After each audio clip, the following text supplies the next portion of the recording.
Welcome to FindBugs Minutely Unravelled series part 3. As discussed in the previous podcast, in this part we'll be discussing more about the of concern type of bugs today. Firstly, I would like to discuss about an of concern type of bug present in command line parser.java file in ESMSKA package. The bug pattern is dm_exit and its rank is 16 and the category that it falls into is bad practice. Let's go through the description of this bug before we start analyzing it. The description of the bug says, invoking system.exit shuts down the entire Java virtual machine. This should only be done when it is very appropriate. Such calls make it hard or impossible for your code to be invoked by other code. Consider throwing a runtime exception instead. Let's take a look at the code real quick. So, the system.exit has been used in two places in command line parser.java file, once in line 72 and again in line 82. So when I looked at the context of the code in which system.exit has been used, it seems to be like a valid bug and I have reasons to substantiate it. The context in which it is used is like when command line arguments need to be passed.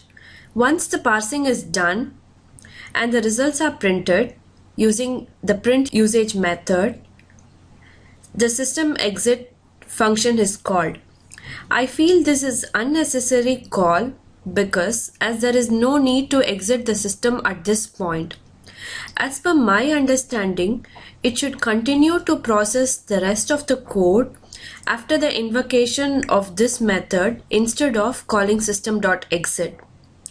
In fact, this bug seems to be a scary bug for me because as it shuts down the entire JVM, which is not actually needed, and which it hinders the execution of the rest of the code.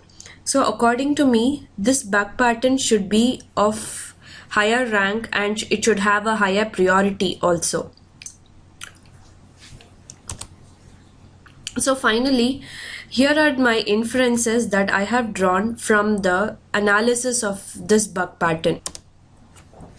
This bug pattern being reported seems to be like a very valid one for me, and this bug pattern should be considered to be reported with higher ranking, either with scary priority or with troubling priority.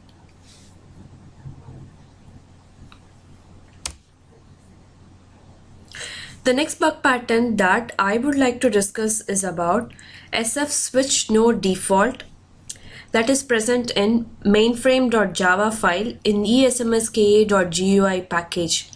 It has got a ranking of 19 and the category that it falls into is style.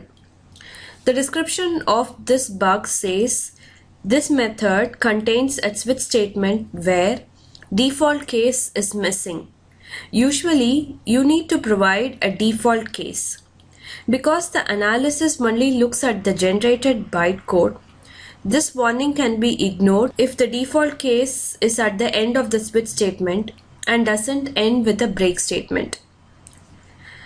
I have observed the occurrence of this kind of bug with the switch at many locations throughout this project. In fact, this contributes major percentage of bugs that has been reported. On analysis about the occurrence of this bug pattern, I have found out that the default case is missing in every switch block. Let me show you the code where the bug has been reported.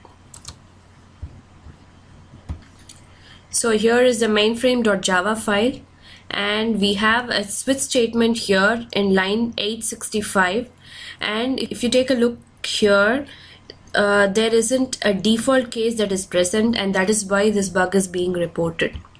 So according to me, a default case is an optional case in a switch statement. So this bug being reported is so trivial.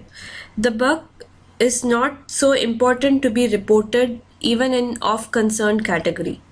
The bug has a priority that should be lesser than of concern. I have reasons to substantiate it. A default case can be used if in case there is really a need for some default action that need to be performed in the absence of matching case. In case of absence of the default block, it is not really going to affect the flow of the execution of the code. If there is no default case, the control is automatically going to come out of the loop. So this really isn't a very important issue that needs to be reported even in of concern category. So finally, my inferences on this bug pattern is that this seems to be like a very trivial bug and it doesn't cause any problems to the execution of the code and can be reported with a rank that is greater than 20. That falls something beyond the of concern category. Next, I would like to analyze another interesting bug pattern that has occurred in gateway-connector.java file in esmska.transfer package. The bug pattern is SBSC use string buffer concatenation. The rank this bug pattern falls into is 18 and the category that this bug pattern falls into is performance. The description of the bug says the method seems to be building a string using concatenation in a loop. In each iteration, the string is converted to a string buffer or string builder, appended to and converted back to a string. This can lead to a cost quadratic in the number of iterations as the growing string is recopied in each iteration. Better performance can be obtained by using a string buffer or a string builder in Java 1.5 explicitly. Let's take a look at the code real quick. So we have gateway-connector.java file and here is the bug pattern that is being reported. It is reported in line 429.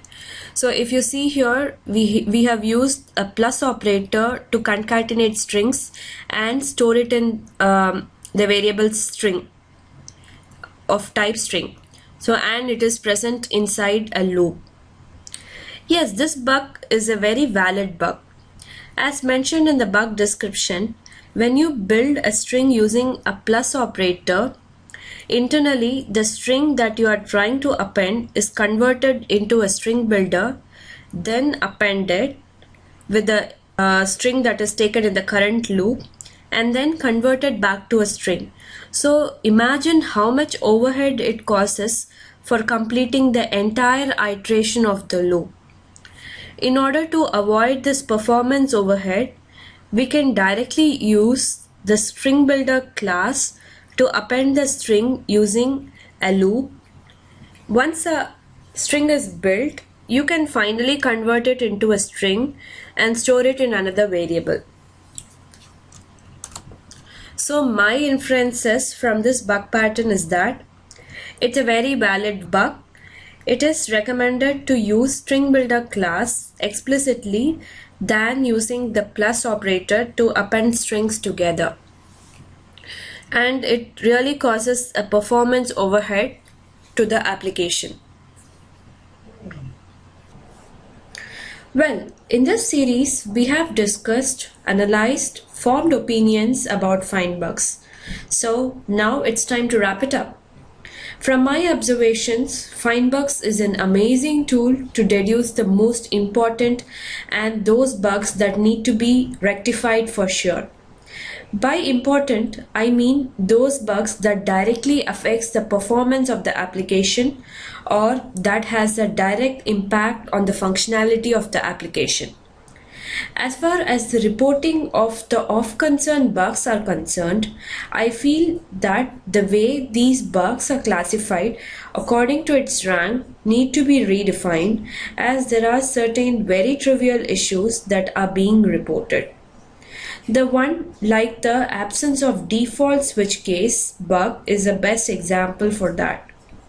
In a large enterprise setup like Google, where the developers handle millions and millions of lines of code, deploying a static analysis tool like FindBugs is a very much mandatory thing. But at the same time, the kinds of bugs that are reported are even more important.